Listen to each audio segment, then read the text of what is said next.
हमारी चर्चा चल रही है गृहस्थ गीता के संबंध में। गृहस्थ गीता एक ऐसी गीता है जो तुम्हारे जीवन के उन पुण्य के स्रोत खोलती है। जिनके पास भी पुस्तक है, अध्याय नंबर 7 पेज नंबर 70, आप विचार करेंगे इस गृहस्थ गीता के माध्यम से हम अपने उन चीज़ों को समझ रहे हैं। 24 घंटे धर्म ध्यान करने की कला। हमारा जो जैन धर्म है वो 24 घंटे उठना बैठना चलना बोलना खाना पीना सोना जागना सब धर्म ध्यान हो सकता है, क्योंकि गुरु की आज्ञा का पालन करना ही धर्म ध्यान है। जिनवाणी के अनुसार चलना ही धर्म ध्यान है। आज हमारी चर्चाएं चल रही थी आर्त ध्यान और रौद्र ध्यान। आर्त ध्यान की मैंने आपसे बात की, इष्ट वियोग अनिष्ट संयोग पीड़ा चिंतन निदान बंद। आज चर्चा है रौद्र ध्यान की। रौद्र ध्यान जो तुम्हारे परिणामों में क्रूरता लाता है, आर्त ध्यान जो तुम्हारे परिणामों में संकलिष्टता लाता है। संकलिष्टता का मतलब होता है कि मन खेद खिन्न हो रहा है। रौद्रता का मतलब है मन में हिंसा के भाव आ रहे हैं, मन में आक्रमण के भाव आ रहे हैं। तो रौद्र ध्यान के 4 भेद बताए, हिंसानंद, मृषानंद, चौर्यानंद, परिग्रहानंद। हिंसानंद की बात हम आपसे कर चुके हैं, मृषानंद की बात आपसे कर चुके हैं। आज हमारी चर्चा है चौर्यानंद, चोरी में आनंद मनाना। आचार्य यहाँ पर कह रहे हैं, शुभचंद आचार्य ज्ञान ग्रंथ में कह रहे हैं, चौर्यापदेश बाहुल्यम चातुर्य चौर्य कर्मणि यौर्य करत चेतस्य चौर्यानंद मिश्यति। जो चोरी बेशक उपदेश की अधिकता, चोरी करने की उपदेश देना, चोरी के कार्य में चतुरता रखना, चोरी के विषय में जो असाधारण रति होना, उसे चौर्यानंद नाम का रौद्र ध्यान मानना। अब आप विचार करना, चोरी करने की प्रेरणा देना, चोरी करना, चोरी का सामान खरीदना, चोरी के विषय में चिंतन करना, और ये सब कुछ चौर्यानंद रौद्र ध्यान नहीं होगा। लेकिन इन सब के बाद मन में खुशी का भाव होना, मन में उल्लास का भाव आना, मैंने अच्छा किया आज अपने ये काम चोरी का उसे करके बता दिया।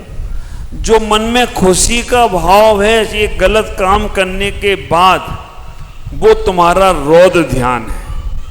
और अगर ये गलत काम हो गया और तुम्हारे अंदर पश्चाताप आ गया, आज मैंने किसी का सामान बिना पूछे उठा लिया, ये चोरी का दोष लग गया, अगर उस समय तुम्हें पश्चाताप का भाव होता है तो समझ लेना वो ही क्रिया तुम्हारे धर्म ध्यान में परिवर्तित हो गई। बिना पूछे किसी का सामान उठाना चोरी है। गिरी पड़ी रखी भूली वस्तु को उठाना बिना पूछे चोरी है। लेकिन इतना हमें विवेक लगाना है कि क्या गिरी पड़ी रखी भूली वस्तु सभी चोरी में दोष में आएगा? अगर कोई धर्म की वस्तु रखी है, धर्म की फोटो रखी है, धर्म की कोई चीज है और उसे आप उठा रहे हो, उठा के सही स्थान पर रख रहे हो, तो चोरी का दोष नहीं लगेगा। नहीं तो हमारी स्थिति ये बन जाएगी कि अब धर्म की वस्तु भी कोई जिनवानी पड़ी रास्ते में, तुमने कहा चोरी का दोष लगता है।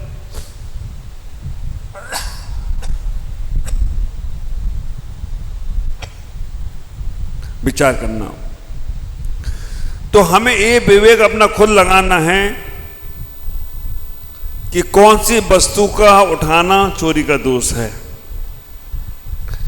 और चोरी करने के वास्तव में कितने साधन आपको मालूम है। चोरी करने के कितने साधन।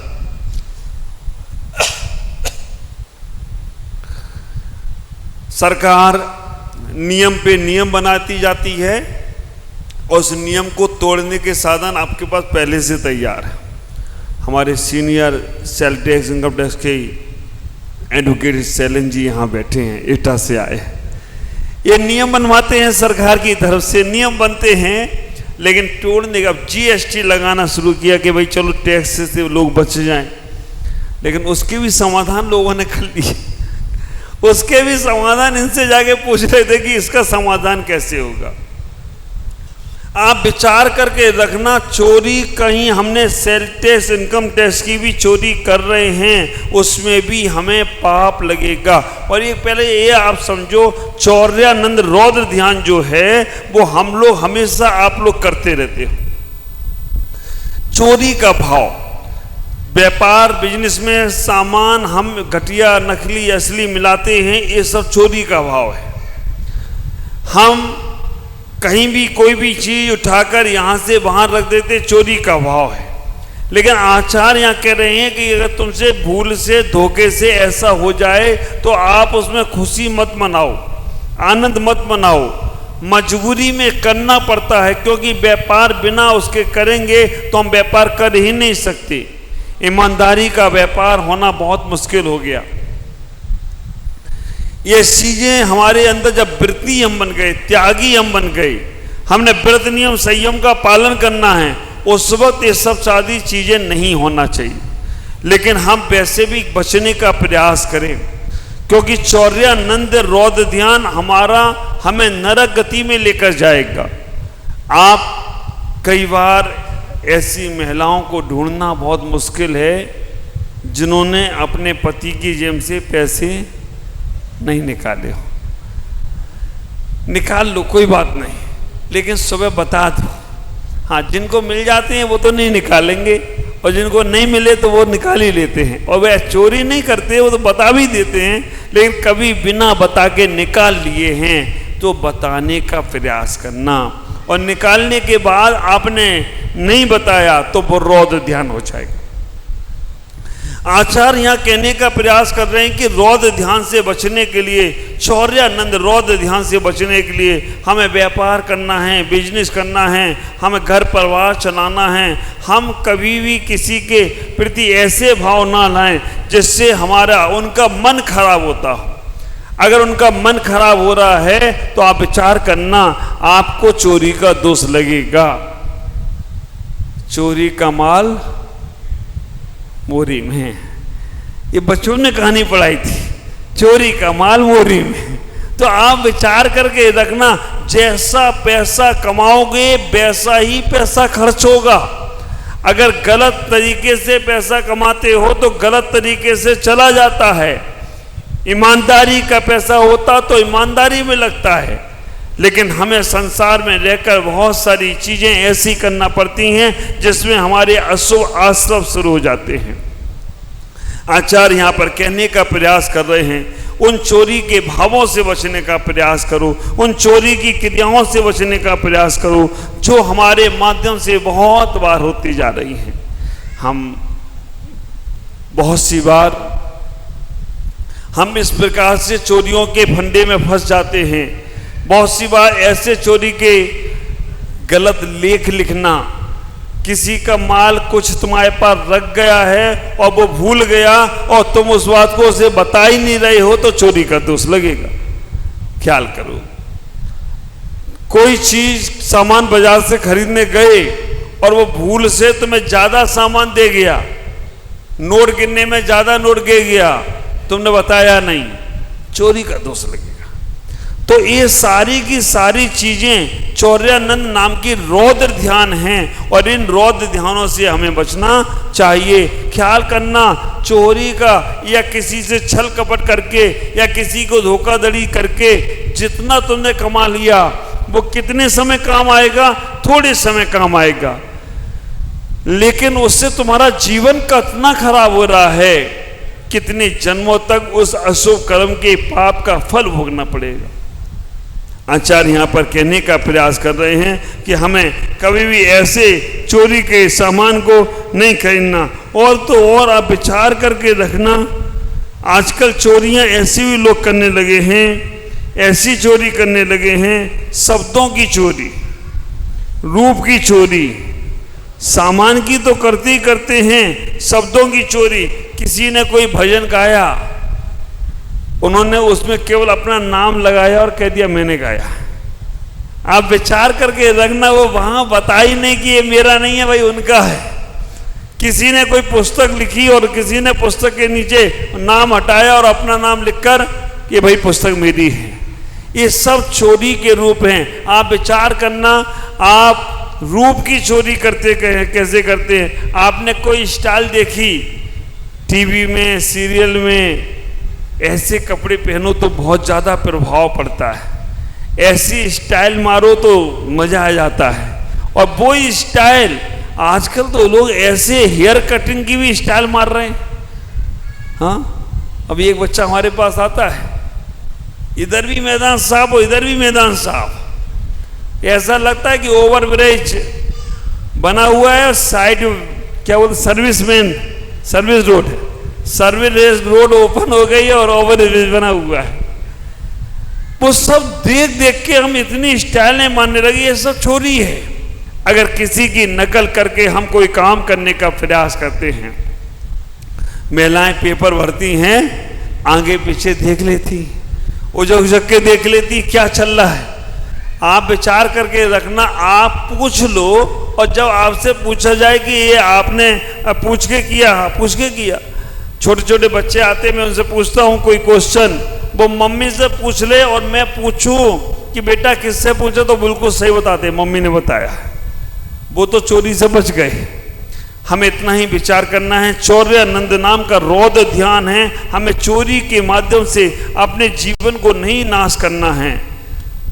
आचर्याणु व्रत में विष्णु कुमार मुनि प्रसिद्ध हुए और चोरी पाप में तापस प्रसिद्ध हुआ। विचार करके रखना, चोरी में पाप में तापस प्रसिद्ध हुआ। और ख्याल करो, जिन जिन ने चोरी की है उनने बहुत कुछ अलग करने का प्रयास किया, साधु बनकर चोरी करने का प्रयास किया। रावण ने सीता को चुराया था, रावण बन के चुराया या साधु बन के चुराया? रावण ने सीता का हरण चुराया तो रावण ने साधु बन के सुनाया। एक कहानी मैंने बचपन में पढ़ी थी। बाबा खड़क सिंह का घोड़ा चोर ने चुराया। वो चोर क्या बना? साधु बन के बैठा था और उसने कहा कि मुझे यहां से वहां तक पहुंचा दो, और साधु बन के उसने बाबा खड़क सिंह का घोड़ा चुराया हो तो कोई साधु बन के चोरी की। और जो हमारे जिनागम में कहानी है, तापस चोरी कर रहा है। तापस का नाम लिया, किसी इंसान का, साहूकार का नहीं लिया। वो तापस क्या करता था? पेड़ के ऊपर ही बैठता था और पेड़ के ऊपर बैठकर कहता था मैं पेड़ से कभी नीचे उतरता ही नहीं हूं। दिन में अपने जो भीख मांगने वाले उसके थे, जो उसके चेले चपाटे थे, भिक्षा लेने वाले, वो जाते थे, घर में देखकर आते थे, और देखकर आने के बाद रात को वो जाता था, चोरी करके लाता था, सारा सामान कुएं में डाल देता था। पूरे नगर में लोगों को मालूम ही नहीं पड़ा। तब सीआईडी एक ऐसी लगी कि उस तापस को पकड़ लिया। विचार करना, साधु लोग चोर होते हैं। हमारे गुरुदेव बड़े चोर हैं, हम लोग छोटे चोर हैं। आचार्य विद्यासागर जी और बड़े चोर हैं। मालूम वो क्या चुराते हैं? आप विचार करके रखना, बाहर का आदमी तुम्हारा वित्त चुराता है और हम साधु तुम्हारा चित्त चुरा लेते हैं। और तुम्हारा चित्त एक बार चोरी हो जाए ना तो फिर तुम्हें संसार में मन नहीं लगता। अब ये एटा वाले हमारे सर्विस भाई, हमारे, आप विचार करके रखना, सुन्नेश भाई, जिनवानी बहन, कुमदा बहन, ये सब, इनकी मैंने ऐसी डकैती डाली इनके घर में जाके, सब चुरा लाया जो बचा इनके बाद। अब वो बार बार देखने आते कि मेरा माल सुरक्षित है कि नहीं महाराज के पास। ये आप विचार करना, एटा से निकले और एटा से निकलने के बाद गुरु पूर्णिमा पे आ रहे थे, पवन भाई तुम्हारे पास आया होगा, और हवाई जहाज घूम घाम के वापस चला गया। सारी फ्लाइट कैंसिल, और इसलिए हो गई, वो साक्षी आई है ना, साक्षी सुचिता, वो नहीं लेके आई। तो उसने कहा मेरे को छोड़ के कैसे जा रहे हो, तो मेरे को भी लेके चलना पड़ेगा। साधु भी चुराते हैं तुम्हारा चित्त, तुम्हारे वित्त से मतलब नहीं है। हमारे गुरुदेव ने कविता लिखी, गुरुदेव विद्यासागर चित चोर, वो चोरों के सरताज।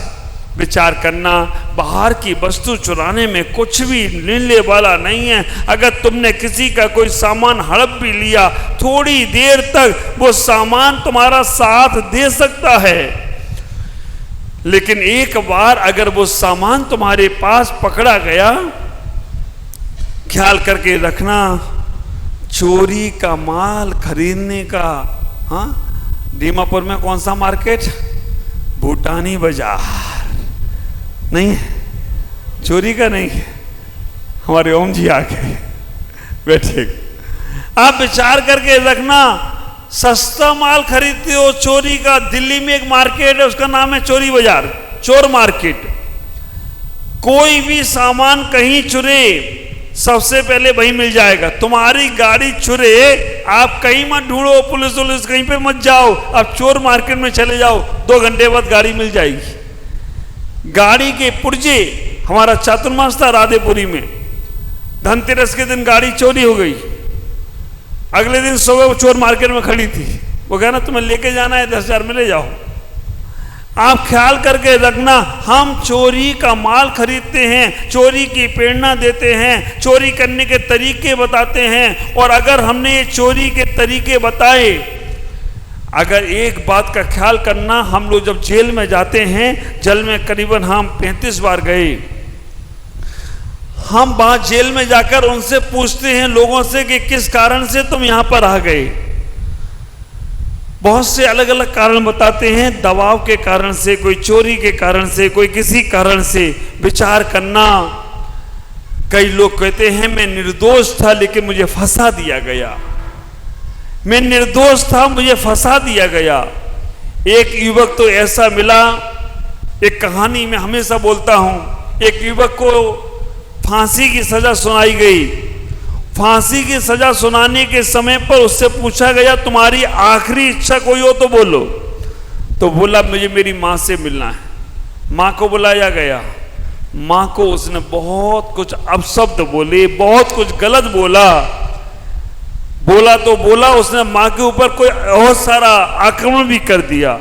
जेलर ने सोचा कि ये मां से तो अच्छे से मिलना चाहिए था, ये मां को इतनी गाली क्यों दे रहा है। जेलर ने पूछा तुम मां को इतना बड़ा, बोला क्यों बोल रहे हो। वो कैदी ने कहा कि इस मां की वजह से आज मैं फांसी पे चढ़ रहा हूं। क्यों?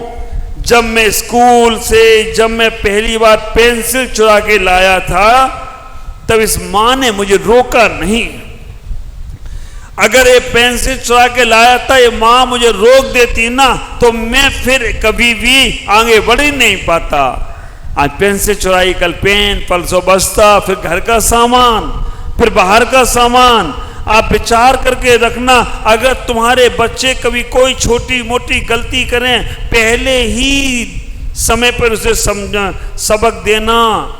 अगर पहली गलती को तुमने माफ कर दिया ना, फिर आगे संभालना बहुत मुश्किल पड़ेगा।